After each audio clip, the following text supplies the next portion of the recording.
आपण समस्तଙ୍କୁ ଏହି ଭିडिଓକୁ ସ୍ୱାଗତ। ପୂର୍ବବର୍ତ୍ତୀ ଭିଡିଓରେ ଆମେ ଶିଖିଲେ ଯେ ଯଦି ସମକୋଣୀ ତ୍ରିଭୁଜର ସମକୋଣ ରହିଥିବା ଶୀର୍ଷରୁ କର୍ଣ୍ଣ ଉପରେ ଏକ ଲମ୍ବ ଅଙ୍କନ କରାଯାଏ ତେବେ ଉତ୍ପନ୍ନ ହେଉଥିବା ଉଭୟ ତ୍ରିଭୁଜ ସଦୃଶ ହୋଇଥାନ୍ତି। ଆଜି ଆମେ ଏହା ସାହାଯ୍ୟରେ ପିଥାଗୋରସ୍ ଉପପାଦ୍ୟକୁ ବୁଝିବା। ପୂର୍ବ ଶ୍ରେଣୀରୁ ତୁମେ କହିପାରିବ କି ପିଥାଗୋରସ୍ଙ୍କର ଉପପାଦ୍ୟ କ'ଣ? ବିଲକୁଲ ଠିକ୍। ପିଥାଗୋରସ୍ଙ୍କ ଉପପାଦ୍ୟ ଅନୁସାରେ ଏକ ସମକୋଣୀ ତ୍ରିଭୁଜରେ କର୍ଣ୍ଣର ବର୍ଗ ଶେଷ ଦୁଇ ବାହୁର ବର୍ଗର ଯୋଗଫଳ ସହିତ ସମାନ ହେଇଥାଏ। ଏପରି କାହିଁକି ହେଇଥାଏ ତୁମେ କହିପାରିବ କି? ଆସ ଏହାକୁ ବୁଝିବା ପାଇଁ ଆମେ ସମକୋଣୀ ତ୍ରିଭୁଜକୁ ଏହିପରି ଘୂରାଇ ଦେବା ଏବଂ ତାପରେ ସମକୋଣରେ କର୍ଣ୍ଣ ଉପରେ ଲମ୍ବ ଆଙ୍କିବା। ଯେପରିକି ଆପଣ ପୂର୍ବ ଭିଡିଓରେ ଶିକ୍ଷା କରିଛନ୍ତି ଯେ ଯଦି ସମକୋଣୀ ତ୍ରିଭୁଜର ସମକୋଣ ରହିଥିବା ଶୀର୍ଷରୁ କର୍ଣ୍ଣ ଉପରେ ଏକ ଲମ୍ବ ଅଙ୍କନ କରାଯାଏ ତେବେ ଉତ୍ପନ୍ନ ହେଉଥିବା ଉଭୟ ତ୍ରିଭୁଜ ସମ୍ପୂର୍ଣ୍ଣ ତ୍ରିଭୁଜର ସଦୃଶ ହେବେ ତଥା ପରସ୍ପର ସହିତ ସଦୃଶ ହେବେ।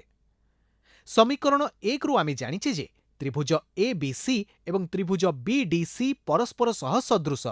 ଅତଏବ ବାହୁ BC ବିଭକ୍ତ DC ତଥା ବାହୁ CA ବିଭକ୍ତ CB ପରସ୍ପର ସହ ସମାନୁପାତି ଅଟନ୍ତି। ବଜ୍ର ଗୁଣନ କରିବା ପରେ ଆମେ ପାଇବା ଯେ DC ଗୁଣନ AC ସହିତ ସମାନ ହେଉଛି BCର ବର୍ଗ, ଯାହାକୁ ଆମେ ସମୀକରଣ 4ରେ ଦର୍ଶାଇ ପାରିବା। ଏହିପରି ଭାବରେ ସମୀକରଣ 2 ସାହାଯ୍ୟରେ ଆମେ AC ଗୁଣନ AD ସହିତ ସମାନ ABର ବର୍ଗ ପ୍ରାପ୍ତ କରିବା, ଯାହାକୁ କି ଆମେ ସମୀକରଣ 5ରେ ଦର୍ଶାଇଛେ।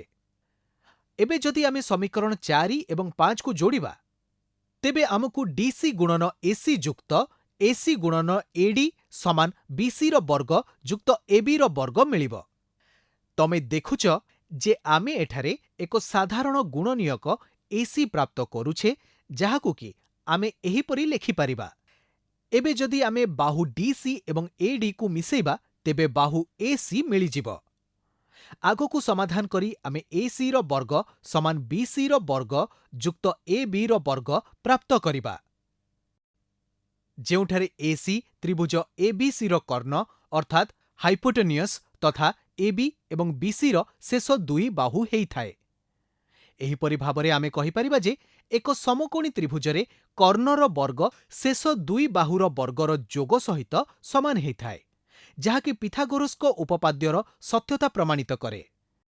ଏହି ଭିଡିଓରେ ଆମେ ପିଥାଗୋରସ୍ଙ୍କ ଉପପାଦ୍ୟର ସତ୍ୟତା ସଦୃଶ ତ୍ରିଭୁଜ ସାହାଯ୍ୟରେ ଶିକ୍ଷା କଲେ। ପରବର୍ତ୍ତୀ ଭିଡିଓରେ ଆମେ ପିଥାଗୋରସ୍ଙ୍କ ଉପପାଦ୍ୟ ଉପରେ ଆଧାରିତ ଉତ୍ସାହଜନକ ଉଦାହରଣ ଦେଖିବା।